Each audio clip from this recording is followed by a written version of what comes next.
So what's up? Magandang umaga sa inyong lahat mga kamanok. So ngayon po ay alas 5 ng umaga at maaga tayong nagising at bigla akong naalala na marami tayong mga subscriber na nagtanong sa comment section. Kaya ngayon pa lang, umaga pa lang, sinimulan ko na ang paggawa ng video para sa inyo. Kaya mga kamanok, sa mga nagtatanong dyan, ito na yung pagkakataon ninyo na magtanong sa comment section sapagkat yan po ay sasagutin ko one by one. Okay? Kung alam ko po yung kasagutan, sasagutin ko po yan para sa inyo. Especially sa mga baguhan, sa mga newbie, sa mga gusto pang magkaroon ng extension ng kaalaman pagdating sa pagmamanok. Nandito po ako para bigyan kayo ng advice at tips para sa inyong pagmamanok. Sana po mga kamanok, makapag-subscribe po kayo at makapag-like sa video na to at magtanong para sa ganon, marami pa tayong mga videos na makita kayo at mapakinggan mula sa akin. Kaya mga kamanok, simulan na po natin sapagkat napakarami nyo pong katanungan dito. Tingnan nyo po Yan pong mga nakikita nyo yan po lahat ay katanungan na galing sa inyo. Kaya po mga kamanok, binibigyan ko po talaga ng oras to. Alright? So, huwag natin masyadong patagalin pa. Simulan na po natin kaagad ang ating pagsagot sa inyong mga katanungan. So magandang araw muna po. Mega shoutout muna kay Ronnie Asyaw Olarbe. Ayan, magandang araw po sir. Magandang umaga po at sana po okay po yung inyong mga alaga. So mega shoutout lang po. So ang unang katanungan po ay galing kay TikTokers. Ayan, so ang tanong niya, weekly po ba ang pagbibigay ng injectable? Hindi po ba ito makakasama kung sobra po, idol? Okay? So, yung pong weekly, kung halimbawa pong kinakailangan po talaga nila ng vitamina, for example, payat po talaga yung inyong mga alaga. So, kung weekly po ang ating pagbibigay, wala naman pong magiging problema Wala naman pong magiging problema. So, yung interval ng 7 days ng pagbibigay natin ng injectable supplements, hindi po yan makakasama as long as gagawin po natin to ng sobrang tagal. Okay? So, ginagawa po natin na weekly ang pagbibigay ng injectable kung kailangan po talaga nung manok ng mga B vitamins. Kung talagang payat ang ating mga alaga, kailangan po natin bigyan ng atensyon na mabigyan ng injectable supplements para makuha niya ang dire-diretsyong magandang circulation ng dugo sa ating mga alaga. Alam niyo po mga kamanok, ang pagganda po ng katawan ng ating mga alaga, yan po ay nagsisimula sa magandang sirkulasyon ng dugo. Yung iba diyang mga payat na mga manok, kung papansinin nyo, kung bakit hindi sila tumaba, hindi sila bumulto, dahil kulang po sila sa mga red blood cells o mga B vitamins na kailangan ng kanyang katawan. Pansinin niyo yung mga payat, karamihan sa kanila mga putla. Okay? Kung meron mang hindi putla, ang kailangan naman nila is priming at injectable supplements pa rin. Okay? Kasi nga po, nabibitin po sila sa mga V vitamins, which is, kung siya po ay siksik na mga V vitamins sa kanyang katawan, walang panahon ang pagiging payat sapagkat mag-i-expand at mag-i-expand ang kanyang katawan dahil magandang sirkulasyon Kung payat man yan sa ngayon, kailangan lang natin silang i-priming at sila ay paliguan.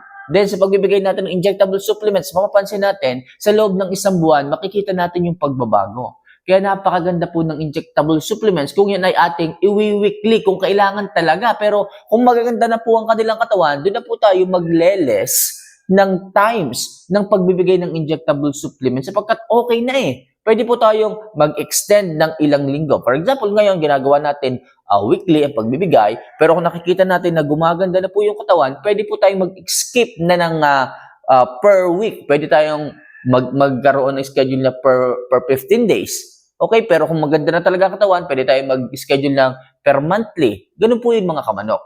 Hindi po natin binibigyan ng mas malimit na pagbibigay dahil sa baka ito ay maksama. So kung kinakailangan lang naman po. Okay? Pero kung kita nyo naman, ang pangangatawan ng alaga nyo maayos, pwede po tayo magbigay ng monthly or every 15 days, wala man pong problema. Huwag nyo lang po talagang hahabaan. For example, sa loob ng 1 taon, ginawa nyo ng weekly. Okay na yung katawan, ginawa nyo pa rin weekly, hindi tayo magkakaproblema in the long run.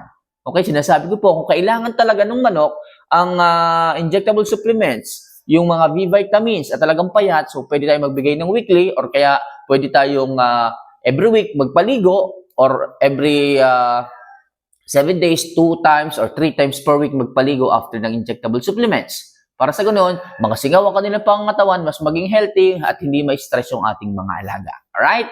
So next, ang sunod na katanungan ay galing kay galing kay Rachel Pasco. Ayan. So, Idol, pwedeng pahingi ng tips para sa aking manok na 1 taon, maintenance, vitamins po at paano gamitin. Okay? So sa sa maintenance vitamins mga kamanok, may mga choice po tayo. Pwede po tayong magbigay ng mga natural maintenance. Pero pwede rin po tayong magbigay ng mga supplement maintenance. Okay? So unahin natin yung supplementation na maintenance. Pwede po tayong magbigay dyan ng Herbox. Pwede po yan, maganda po yan. So, napaka-budget meal din po yan. Kaya po talagang kahit newbie po, pwede po tayong magbigay nito. Pero sandali lang. Ano po? Kukunin ko lang po yung sinasabi ko sa inyong Herbox para po ma-idea kayo. Okay.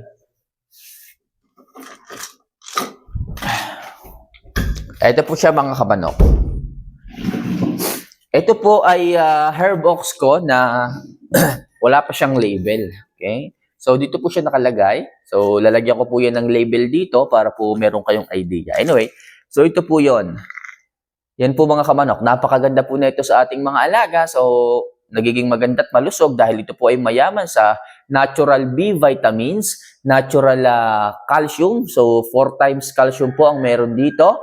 And ito po ay may mga enzymes and other minerals and vitamins. So, ito po yung tinatawag nating Herbox. Sa mga subscribers natin dyan, mag-comment naman kayo kung isa kayo sa mga solid subscribers ko dyan na matagal nang nanonood dito. So, alam niyo po ito kung kayo po ay solid subscribers nitong ating channel. So, yan yung pwede nyong ibigay na maintenance. Pwede rin po ang mga B12, B50, pwede po yan. Pwede rin pong natural. Pwede rin pong Jackie Oats. Fermented Jackie Oats. Wala na kayong ibibilhin pa na ibang supplements. Wala na kayong ihahalo-halo pa.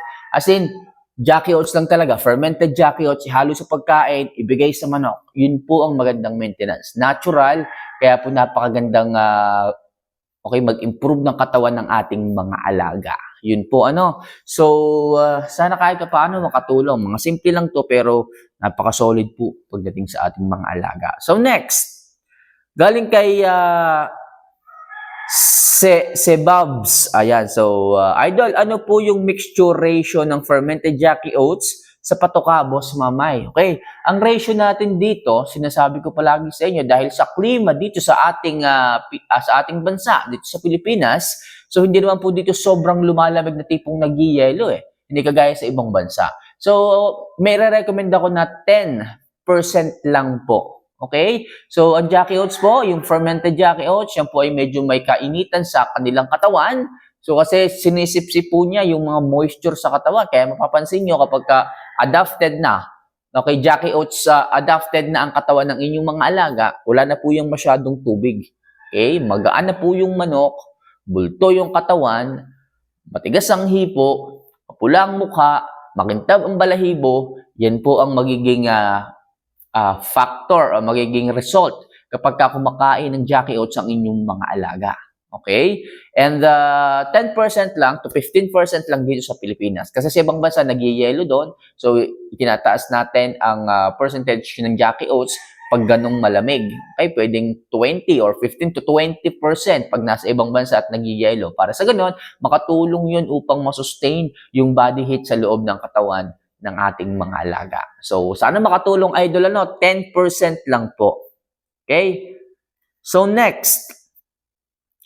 Galing kay Christian J.